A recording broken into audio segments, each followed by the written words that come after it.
Bye. Hi guys, welcome back to the channel. This is the Iffy explorer. हम कच्छ के area में ही है। चलिए, अभी हम बिरंडेरा विलेज में रुके हुए हैं। इस एरिया को बन्नी एरिया कहा जाता है। बन्नी एरिया की भैंस बहुत ही फेमस है। इन दिस विलेज जैसा आपको बताया गया कि बन्नी की भैंस 35 लीटर दूध देती है और इनका दूध अमूल फैक्ट्रीज में जाता है। पूरे कच्छ को इनका दूध जाता है एंड इसलिए यहाँ पे हमने एक पिट स्टॉप लिया है ताकि आई कैन टेस्ट यहाँ का फेमस मावा। तो उसी दूध में से यहाँ के लोग एक मिठाई बनाते हैं जिसको लोकली हम मावा बोलते हैं, जो एक टाइप का मिल्क केक है, दूध की मिठाई है। दूध को 5-6 घंटे उबालते हैं, उसमें से ये डिश रेडी होती है जो यहाँ की फेमस एंड ट्रेडिशनल है। तो आप यहाँ पे आए तो जरूर ट्राई कीजिएगा।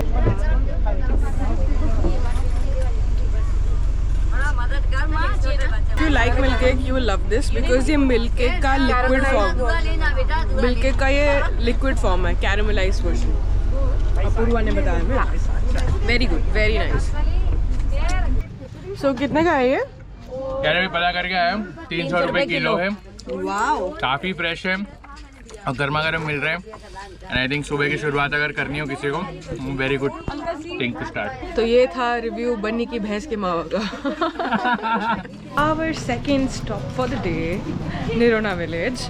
यहाँ पे आई हैव कम बिफोर और यहाँ पे जो मैजिक क्रिएट होता है that I know of. What magic I'm exactly talking about? So we are here to see the world famous रोगन आर्ट। पहले दिखाऊंगी फिर बताऊंगी।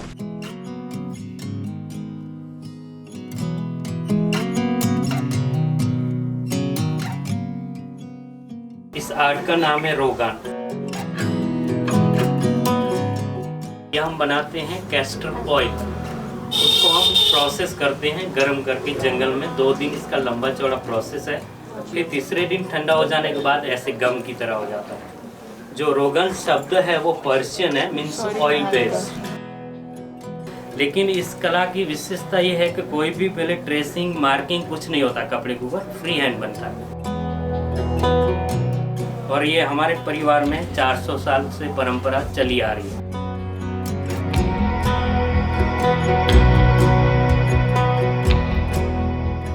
मैं पद्मश्री अब्दुल गफूर खत्री, निरोना विलेज से। किसी समय रोगन आर्ट बंद हो रहा था सारे जगहों पे, जब हमारे परिवार का भी वही पोजीशन था। ऐसे में बाल अवस्था में हमने मजदूरी करते करते इस कला में कई जगहों घूम के अदर काम की तलाश करने के बाद भी 1985 से वापस हमने तय किया कि अभी पूरी लाइफ इसमें लगानी है। और तभी हमारे ग्रैंडफादर के फादर के कहने पर हम वापस उसमें इंटरेस्ट लेके हम इस चीज़ को सरवाइव करने में जुड़े। 10-15 साल के बाद हमें उसमें कामयाबी मिली और हम आगे बढ़ते गए। तो वैसे फैमिली का 8वां जनरेशन काम कर रहा है इस आर्ट पे। इतना पुराना यहाँ पे तो नहीं पड़ा कोई पीस, लेकिन एक 75 इयर्स ओल्ड पीस पड़ा है ये वाला। ये काम की जितनी तारीफ़ करूँ उतना कम होगा, इतना डेलिकेट काम है and it takes time to develop this and this is the only place where it is done. But इसके नाम पे बड़े बड़े ब्रांड्स रोगन आर्ट के नाम पे कुछ भी प्रिंट करके they sell it of Amazon अपनी वेबसाइट्स पे। सो इनका जो काम है वो सारा कॉपी होके उसका फ़ायदा, उनका रिटर्न इनको नहीं आता, बल्कि बड़े ब्रांड्स और बड़ी वेबसाइट्स को चला जाता है। सो जब आप रोगन आर्ट ख़रीदते हो तो make sure you know about the art कि ये बनता कैसे है। खाली प्रिंट नहीं होता, ये इसको ऑयल की स्ट्रिंग्स से बनाया जाता है। तो जब आप ख़रीदते हो तो आप वेरीफाइड सेलर से ख़रीद सकते हो। इनका ऑफिशियली इंस्टाग्राम पेज है रोगन आर्ट ऑफिशियल। आप इनके पेज से उनको ख़रीद सकते हो, कांटेक्ट कर सकते हो, मंगवा सकते हो, डिलीवरी सब हो जाती है पैन इंडिया।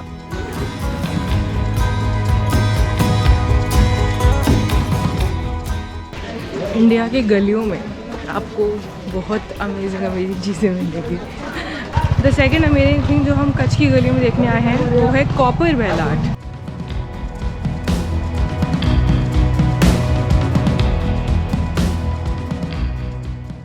जो मेन पहले पूरा ऐसे स्क्रैप आयरन रहता है, कोई भी वेस्टेज टीन है या डैमेज कार है, कोई भी ऐसा स्क्रैप जो भी मार्केट के अंदर मिलता है वो सारा लेके आते हैं, उसी में से बेल्ट बनाते हैं। इसका एक भाग है, ये दूसरा, ये तीसरा, ऐसे अलग अलग 3 पार्ट्स के अंदर बनता है और विदाउट बेलिंग पूरा जॉइंट होता है, सिर्फ हथौड़ी मार मार के।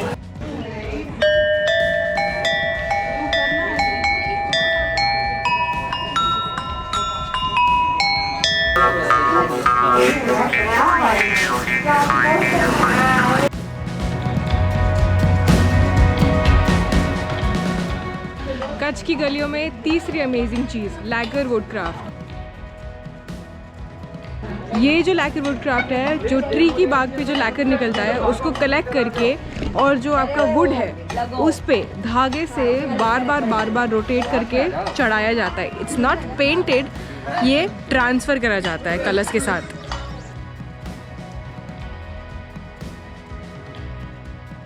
है बेलन, एक देसी माँ का सबसे पावरफुल हथियार। ये और चप्पल बेलन और चप्पल। ये तीनों आर्ट क्राफ्ट को पॉइंट था ये दिखाने का कि कैसे तीनों रेप्लिकेट नहीं किए जा सकते। ओरिजिनल फॉर्म जैसी है यहाँ पे, आपको यहाँ पे वही लेना पड़ेगा क्योंकि बाहर कोई इसे रेप्लिकेट नहीं कर सकता। जो यहाँ पे रॉ मटेरियल है ये लोग खुद आसपास से सोर्स करते हैं, सब नेचुरल है, ऑर्गेनिक है, सस्टेनेबल है। और जब ये ट्रैश बन जाएगा बहुत सालों बाद जाके तो ये अर्थ में ही जाएगा। ऐसा नहीं कि इसका कुछ सरफेस के ऊपर रह जाएगा। So everything is organic, natural and sustainable. Nice. I see you in Bhuj now. Bhuj city में आप लोगों का स्वागत है। हमको लगा यहाँ पहुँचने में करीबन 1 घंटा।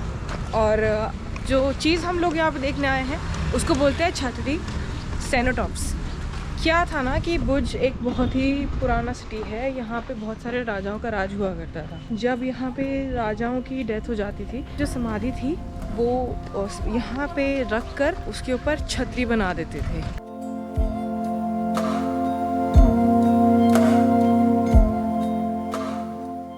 सैडली जो भुज में अर्थक्वेक आया था उसमें ये छतरीज बहुत ही ज़्यादा डिस्ट्रॉय हो गई थी। इस एरिया में 18 राजाओं की जो सेनेटॉप्स है, जो समाधि है वो दिखेगी। उन सब पे छतरियाँ बनी हुई हैं, अलग अलग शेप की, अलग अलग डिज़ाइंस के साथ, अलग अलग मोटिव्स के साथ। यहाँ पे एक्चुअली 20 किंग्स अभी तक रूल कर चुके हैं। फॉर्मली किंग वाला चीज़ तो नहीं बचा है, बट अभी भी कच्छ के लोग और भुज के लोग मानते हैं कि भाई वही हमारे राजा हैं।